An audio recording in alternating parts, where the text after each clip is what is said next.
Halo semua, hari ini kita akan membahas buku penilaian Bu Pena untuk jilid 6B. Masih di penilaian akhir semester, hari ini kita akan membahas yang muatan IPA di halaman 181. Nah, kita mulai nomor 1, perhatikan tabel berikut. Di sini ada nama tumbuhan, kemudian cara berkembang biak.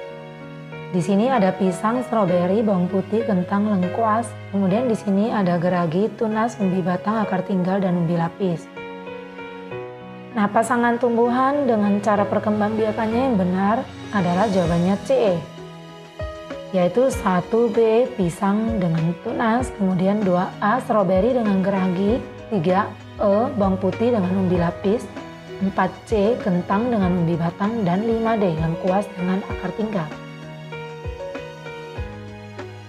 Sekarang kita buka halaman 182. Perhatikan tabel berikut. Di sini ada 6 hewan, diantaranya ada kupu-kupu, kura-kura, kelelawar, lumba-lumba, ikan pari, dan orangutan.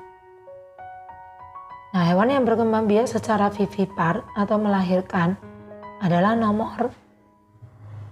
Jawabannya adalah kelelawar, lumba-lumba, dan orangutan. Jadi jawabannya adalah D, 3, 4, dan 6.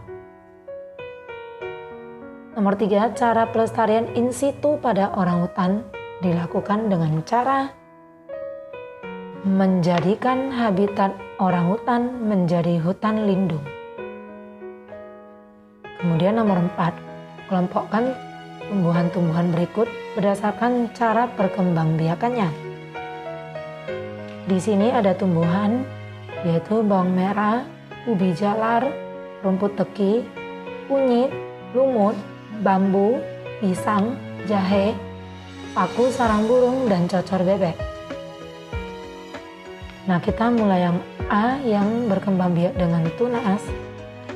Jawabannya adalah A, bambu, pisang, dan cocor bebek. Sementara untuk yang B yang umbi lapis, yaitu pilihannya bawang merah. Dan yang C umbi batang, yaitu ubi jalar. Yang D geragi, yaitu rumput teki. Yang E akar tinggal, yaitu kunyit dan jahe. Kemudian yang F dengan spora, yaitu lumut dan paku sarang burung. Nah, sekarang kita lanjutkan yang nomor 5. Perhatikan kedua jenis hewan berikut. Ini gambar A dan ini gambar B. Ini adalah ikan pari dan ini adalah ikan paus. Pertanyaan A, apa persamaan dari kedua jenis hewan tersebut? Jadi persamaannya adalah ikan pari dan ikan paus sama-sama hidup di air. Pertanyaan B, apa perbedaan dari kedua jenis hewan tersebut? Jadi perbedaannya yang A adalah ikan pari berkembang biak secara ovovivipar, sedangkan ikan paus berkembang biak secara vivipar. Kemudian nomor 6, ciri khusus pada tumbuhan eceng gondok adalah jawabannya D, batang berongga agar dapat mengapung di permukaan air. Nomor 7, perhatikan tabel berikut.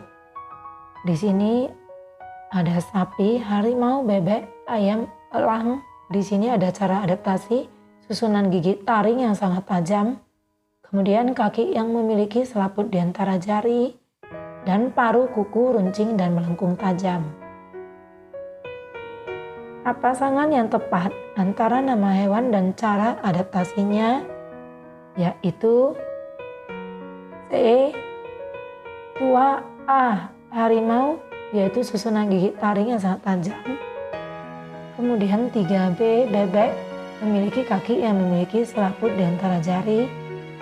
Dan 5C elang, memiliki paruh, kuku, runcing, dan melengkung tajam.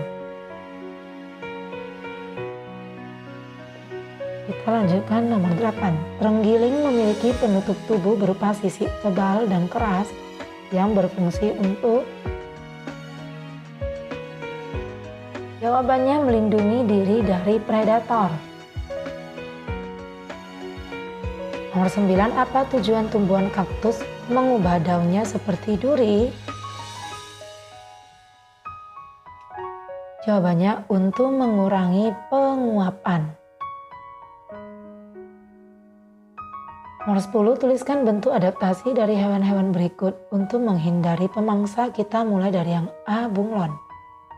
Jadi bunglon dapat mengubah warna kulitnya atau kita sebut sebagai mimikri. Kemudian yang B, belalang daun. Dia bisa berkamuflase, yaitu hinggap di benda yang mirip seperti bentuk belalang, yaitu di daun. Kemudian yang C, cecak, yaitu dia dapat memutuskan ekornya atau autotomi. Nomor 11, perhatikan tabel berikut. Di sini ada contoh rangkaian. Yang nomor 1, susunan baterai pada senter. Yang kedua, susunan baterai pada radio. Yang ketiga, susunan lampu lalu lintas. Yang keempat, instalasi lampu rumah. Dan yang kelima, distribusi listrik PLN ke rumah-rumah. Nah, rangkaian yang menggunakan prinsip rangkaian seri adalah nomor jawabannya A, 1 dan 2, yaitu susunan baterai pada senter dan pada radio. Nomor 12, perhatikan gambar berikut. Nah, gambar tersebut menunjukkan jenis rangkaian listrik, yaitu A, rangkaian terbuka dan seri. Nomor 13, suatu rangkaian dengan ciri-ciri jika salah satu lampu padam sedangkan lampu yang lain tidak padam, dinamakan rangkaian. Jawabannya rangkaian paralel. Nomor 4, fungsi saklar dalam rangkaian listrik adalah untuk memutus dan menyambung arus listrik. Nomor 15, perhatikan gambar berikut. Di sini ada 2 saklar, ada 1 baterai, kemudian ada 6 lampu. Tentukan lampu yang akan menyala jika saklar S1 dibuka dan saklar S2 ditutup. Jadi ini dibuka dan ini ditutup. Jadi jawabannya lampu yang akan menyala adalah lampu 4, 5, dan 6. Jadi kita isi L4, L5, dan L6. Nomor 16, jenis magnet yang digunakan pada kompas adalah B, magnet jarum. Kita lanjut ke halaman 184. Nomor 17, perhatikan gambar berikut. Di sini ada 3 magnet. Jika B dan C tolak menolak, berarti ini tolak menolak dan kutub C dan E sejenis. C dan E adalah sama. Susunan magnet yang benar adalah jawabannya yang B, yaitu yang magnet pertama adalah selatan dan utara, kemudian magnet yang kedua adalah utara dan selatan, dan magnet ketiga adalah utara selatan. Nomor 18, cari benda-benda berikut, yaitu peniti, jarum, paku payung, dan kertas. Yang dapat ditarik oleh magnet adalah peniti, jarum, dan paku payung. Nomor 19, apa yang kamu ketahui tentang medan magnet? Jelaskan. Jadi medan magnet adalah daerah di sekitar magnet yang masih dipengaruhi oleh gaya magnet. Kita lanjutkan nomor 21. Perubahan energi. Masih di nomor 20, tuliskan sifat-sifat magnet. Sifat-sifat magnet yang akan kita tulis itu ada 4. Yang pertama, menarik benda-benda dari logam seperti besi dan baja. Kemudian sifatnya yang kedua yaitu mempunyai 2 kutub, yaitu kutub utara dan kutub selatan. Dan yang ketiga, jika 2 kutub yang senama didekatkan maka akan saling tolak menolak. Dan yang keempat, jika dua hal kutub tidak senama didekatkan akan tarik menarik. Nah, sekarang ke nomor 21, perubahan energi pada pembangkit listrik mikrohidro adalah C, yaitu energi gerak menjadi energi listrik. Nomor 22, alasan air yang digunakan pada pembangkit listrik mikrohidro harus mengalir adalah jawabannya agar dapat menghasilkan energi gerak yang berasal dari aliran air. Kemudian nomor 23, fungsi panel surya dalam pembangkit listrik tenaga surya PLTS adalah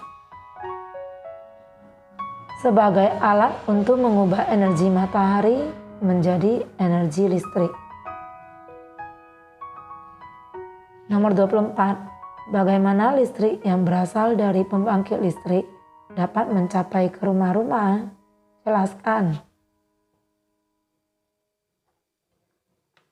Jadi listrik dari pembangkit listrik dinaikkan tegangannya dengan transformator yang berfungsi untuk penaik tegangan lalu disalurkan melalui sutet.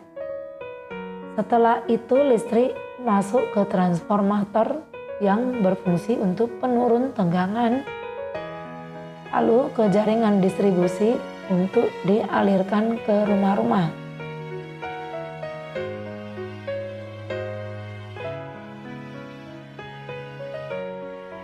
Nomor 25, perhatikan gambar berikut. Nah, setelah diperhatikan kita baca pertanyaan A, apa kegiatan dalam gambar termasuk upaya penghematan listrik? Setelah melihat gambar, jawabannya adalah tidak. Karena kegiatan pada gambar menggunakan listrik secara berlebihan. Yang B, apa akibatnya jika kita menggunakan listrik secara berlebihan? Akibatnya, tagihan listrik kita akan melonjak atau membengkak. Yang C, hal apa yang harus dilakukan untuk menghemat listrik? Yang pertama, mematikan alat listrik setelah dipakai. Yang kedua, menggunakan peralatan listrik secara bergantian. Dan yang ketiga, menggunakan peralatan listrik yang hemat energi.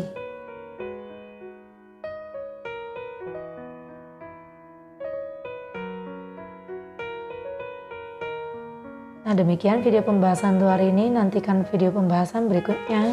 Yuk!